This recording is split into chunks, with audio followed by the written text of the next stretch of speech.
নমস্কার বন্ধুরা আপনারা খেয়াল করে দেখবেন যে অনেক মানুষ আছে যারা ঈশ্বরের কর্ম করার সময়, যেমন পূজা পার্বণ বা জপ ধ্যান করার সময় চোখে জল চলে আসে, নিজের অজান্তেই কেঁদে ফেলে ঈশ্বরের প্রতি ভক্তি থেকে। কিন্তু এমনটা সবার সাথে হয় না। যার সাথে এমন হয়, নিশ্চিত রূপে সে ভগবানের কৃপা লাভ করবে। আর এমনটা সবার সাথে কেন হয় না, এর কারণ জানলে আপনিও চমকে উঠবেন।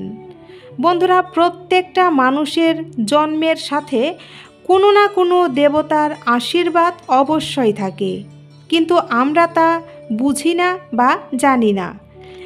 তাই আজকের ভিডিওতে আমরা জানব কোন দেবতার কৃপা আপনার উপর রয়েছে।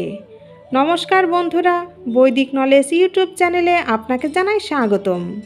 বন্ধুরা, ঈশ্বর এই বিশ্ব ব্রহ্মাণ্ডের সর্বত্রই বিরাজমান। সকল কিছু ঈশ্বরের মধ্যেই নীল হয়ে আছে, কিন্তু আমরা এই জগতের মায়ায় পড়ে, এই জগতের বন্ধনে আবদ্ধ হয়ে সেই সত্যকে ভুলে যাই যে একদিন সব নষ্ট হয়ে যাবে। ইহজাগতিক সকলের মায়া ত্যাগ করে আমাদের চলে যেতে হবে। আমাদের এই জগতের মায়া অবশ্যই ত্যাগ করতেই হবে, কিন্তু আমরা তো এসব ভুলে জীবন নিয়ে ব্যস্ত, আর তাতে সে জীবনে নানা সমস্যায় ভরে যায়। আমরা তো ভগবানকে ভুলেই যাই অতি সুখে আনন্দে, কিন্তু ভগবান কখনোই আমাদের ভুলে না। আমরা তখনই ভগবানকে বেশি স্মরণ করি যখন আমরা কষ্টে দুঃখে থাকি।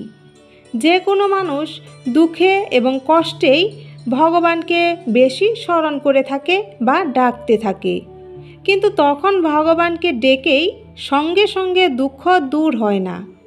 কারণ আমাদের কেবল এই জন্মই হয়নি, আগেও বহুবার জন্ম হয়েছে, আর সেই জন্মের পাপের ফলস্বরূপ কষ্ট এই জন্মেই ভোগ করতে হচ্ছে। কিন্তু কোনো ব্যক্তির জীবনে যদি এমন কোনো কষ্ট বা দুঃখ থাকে, কিন্তু ভগবানের সামনে তার চোখে জল আসে, তাহলে সে ভাগ্যবান। কারণ এতে অবশ্যই ভগবান তার প্রতি কৃপা দৃষ্টি দিয়েছে, এটা তারই সংকেত। আরও কিছু সংকেত আছে যেগুলো অনুভব করতে পারলে বুঝতে হবে ভগবানের আশীর্বাদ প্রাপ্ত হবে সে। এই সংকেতগুলো অনেকেই বুঝতেও পারে না। এই সংকেতগুলো পেলে আপনিও খুবই ভাগ্যবান।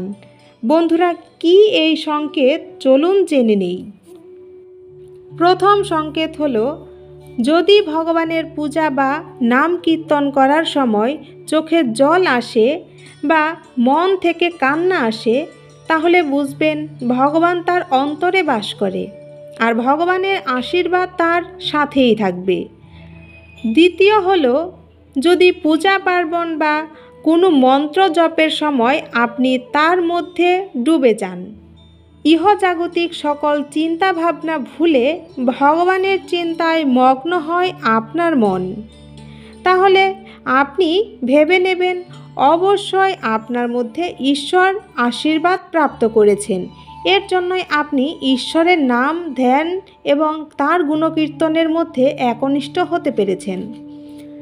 আর তৃতীয় সংকেত হলো, যদি আপনার শরীর পূজা পার্বণ বা ধ্যান জপের সময় শিউরে ওঠে, আর আপনার মনে দয়া ভাব একনিষ্ঠতা আসে, তবে বুঝবেন ভগবান অবশ্যই আপনার উপর প্রসন্ন হয়েছে এবং আপনার উপর আশীর্বাদ সদাই রাখবে। বন্ধুরা, এই সংকেতগুলোর মধ্যে যদি কখনো একটিও আপনি অনুভব করতে পারেন, তাহলে আপনি অবশ্যই নিজেকে ভাগ্যবান মনে করবেন এবং এটাও মনে করবেন যে আপনার উপর ঈশ্বরের কৃপা রয়েছে। তাই আপনি সৎ এবং একনিষ্ঠতার সাথে ঈশ্বরের নাম গুণকীর্তন পূজা পার্বণে সবসময় মনোযোগী থাকবেন এবং সদা সর্বদা ঈশ্বরকে স্মরণে রাখবেন। বন্ধুরা, আজকের ভিডিওটা এই পর্যন্তই। দেখা হবে পরের ভিডিওতে। সেই পর্যন্ত ভালো থাকবেন, সুস্থ থাকবেন, সেই কামনা করি। নমস্কার সবাইকে।